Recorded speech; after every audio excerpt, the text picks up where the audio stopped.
packing a Mosin M91/30 PU. Jim is testing out some Chinese marksman. We sit and wait watching the tree line for movement. Oh fuck yes.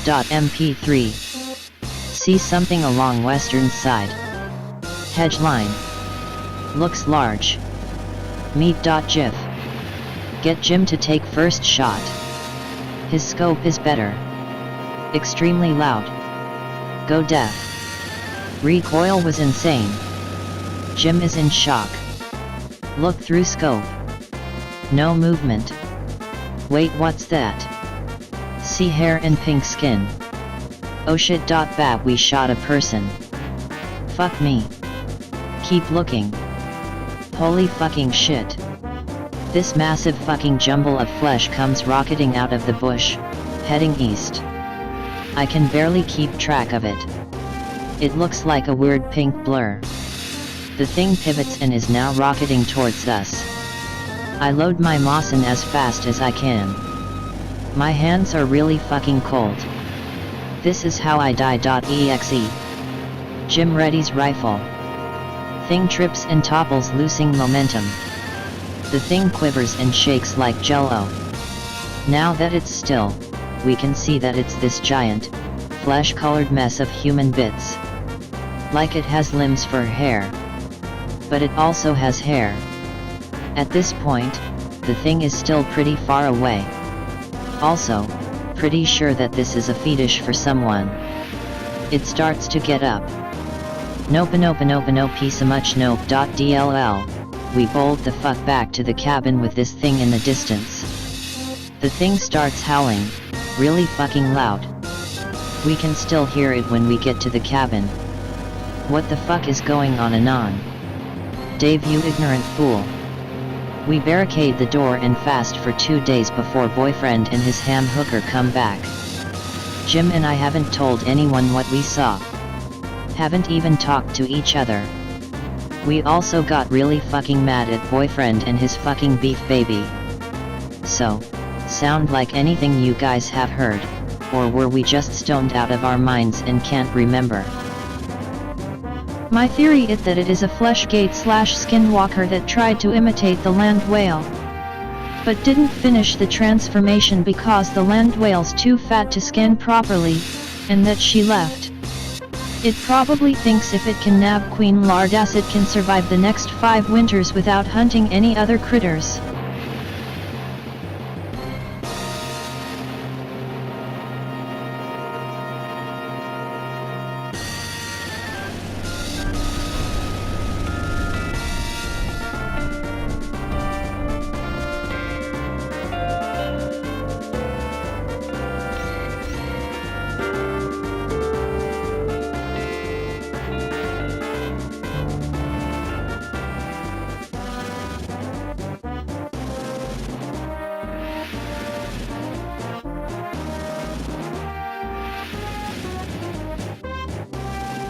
Hello/X/.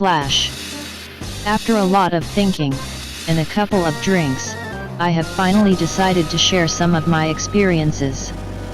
English is not my native language, so forgive me if my grammar isn't perfect. Be me. Late 1990s. Work in a very rural area of Russia, as a sort of ranger/wildlife preservationist. In Russia we don't have the same regulations. We more or less just drive around on ATVs and berate poachers, while we ensure the safety of the deer population and shit like that. I worked in a rural area, surrounded by forest and harsh wilderness. Only had one colleague, who we'll call Piotr, it's short and easy to remember. Piotr was your typical backwash crazy Russian dude, who brewed his own vodka and smoked like a chimney. He was my best friend for several years, and always had my back no matter what we faced out there in the woods. The job had shit pay, but it came with loads of perks that made it worth it. We had no boss, and could basically just go camping, get wasted and call it an excursion. I will admit that we once or twice hustled some innocent hunters from their money, by claiming that they were poaching. We were corrupt as fuck. but still managed to make some decent arrests and put some real poachers behind bars. But sometimes we got calls that required us to do some actual hard work. If people spotted sick animals, it fell upon us to go out there and make sure it didn't spread. If an animal showed aggressive behavior that might endanger the locals, we had to ensure that the animal got put down. We had friends at the local vet who would run blood samples if we suspected rabies or something else. One day Pieter and I got a call from some pretty spooked locals. They told us that some boys had gone hunting a couple days ago, but none of them had returned. They all believed that they had been killed by bears or wolves. Great, now we have to venture into the wilderness for some potentially aggressive carnivores. They point us in a general direction, and we take off on our ATVs. We drive around the area for about 3 hours, when we find an abandoned campsite. It was evident that the camp had been trashed by something, probably a bear. By the looks of it, the boys had left camp in a hurry, not even bringing their rifles. From then on we went on foot, with our guns drawn, just in case. We found the first corpse a few meters away from their camp. He was lying on his stomach, with several deep wounds to his back. What struck us as weird, was that it was deep puncture wounds, which we had never before seen in a bear or wolf attack. There was a clear path, which indicated where the other boys had fled. We found 2 boys in the same small area, both of them lying dead with similar wounds. One of them had practically been gutted. Pieter was visibly shaken by this scene, and just kept shaking his head in disbelief. According to the locals, there was supposed to be 4 boys out here, so we were still missing 1. We both tactically shat our pants, when we heard something rustling through the brush towards us. We aimed at the commotion and waited for it to reveal itself before we shot.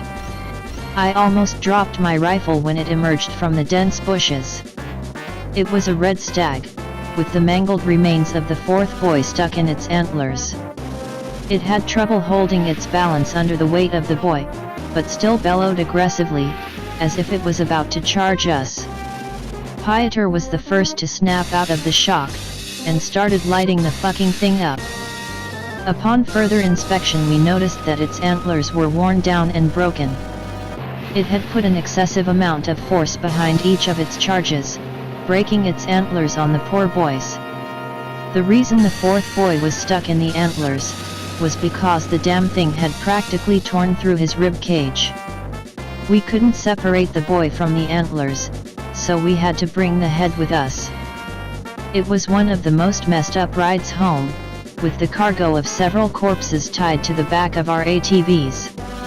The local authorities were pretty angry at us, seeing as we had moved bodies from a potential crime scene, but let us off easy, seeing as the killer was literally embedded into one of the victims. Seeing the heartbroken parents of these boys still haunts me. That night I hung out with Pieter, mostly because I was still pretty spooked. "That shit wasn't natural," he said at one point. "Deer can be aggressive and defend against predators, yes. But this fucker hunted down those boys and killed them all. They don't do that shit." That was the first time I caught a glimpse of the spooky stuff that goes on out there. In the following years I saw some deeply insane shit, that only Pieter and I know about. I will share the stories with you, and hopefully you will believe me and understand why I am scared shitless every time I see a deer. About once or twice a month, we had to go on excursions into the wilderness to look for signs of poachers, sick animals, and other stuff like that. One time we decided to drive out to a fairly secluded area, because there were rumors of some potential poaching. It was a very long drive, so we had always put it off, praying that the poachers would just get mauled by bears, so that we didn't have to make the long journey.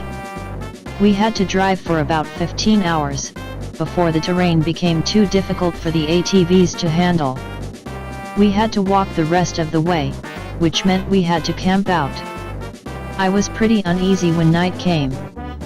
Camping out is a norm for us, but we were further away from civilization than we had been before, and the previous incident still haunted my mind. Pieter offered me a bottle to ease my worries, but I didn't want to be intoxicated in case we were attacked by some demonic deer. The night went by without an incident, but I still didn't get a lot of sleep. We continued on our trek toward the supposed poacher hot spot. We arrived, looked around but found nothing. There didn't seem to be any sign of human activity anywhere in the area. Fucking rumors, Pieter mumbled to himself as he shook his head in frustration. Normally we should be happy to find nothing, but this time we were just exhausted and cranky. We were then startled by a loud bellowing echoing through the forest. What was that? Pieter pulled. Though it went against our instincts, we had to go investigate it. We reached a small ridge that overlooked a clearing. In the middle of the clearing a group of 5 stags were huddled together. Their heads were bowed down, as if they were grazing. We noticed they all seemed to make sudden, violent jerking motions, like they were trying to gore the ground with their antlers. Pieter fired a shot into the air, trying to make them scatter. They didn't move. If you have any basic knowledge on wildlife, you know that sudden loud noises makes just about any animal take off running. We fired a couple more shots into the air, but they still didn't react. In a small moment of madness, we decided to calmly approach them, to get a better look at what the hell they were doing. As we approached them, we were met with the nasty stench of rot and shit. Is that a fucking bear? Pieter gestured to the ground in front of the stags. To our collective bewilderment, there was a large, adult brown bear. It was in a stage of decomposition, which meant it had been dead for at least 4 or 5 days. The stags were panting and groaning as they continuously gored the carcass over and over again. They looked seriously malnourished and exhausted.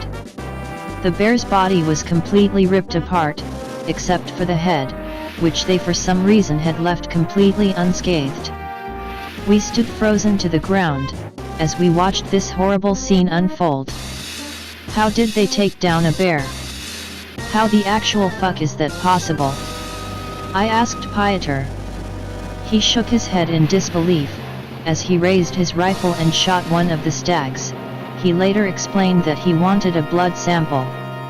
As soon as the stag fell to the ground, the others stopped what they were doing, and just turned to look at us. They were covered in rotting blood and chunks of meat. They didn't charge or show any aggressive behavior. They just stared at us, unflinching and unblinking. Pieter had changed his mind about the blood sample at this point, and just slowly started backing away. I followed suit, and raised my rifle, just in case. When we reached the ridge, they resumed their mauling, once again not paying any attention to us. We were done at this point. We didn't set up camp that night, and just kept hiking at a brisk pace until we reached our ATVs. None of us spoke a word the entire ride home, except for the occasional fuck. That incident really messed something up in Pieter. It took him a couple of weeks before he went with me into the forest again. He was completely convinced that the stags were being manipulated by a witch or something, which I'm not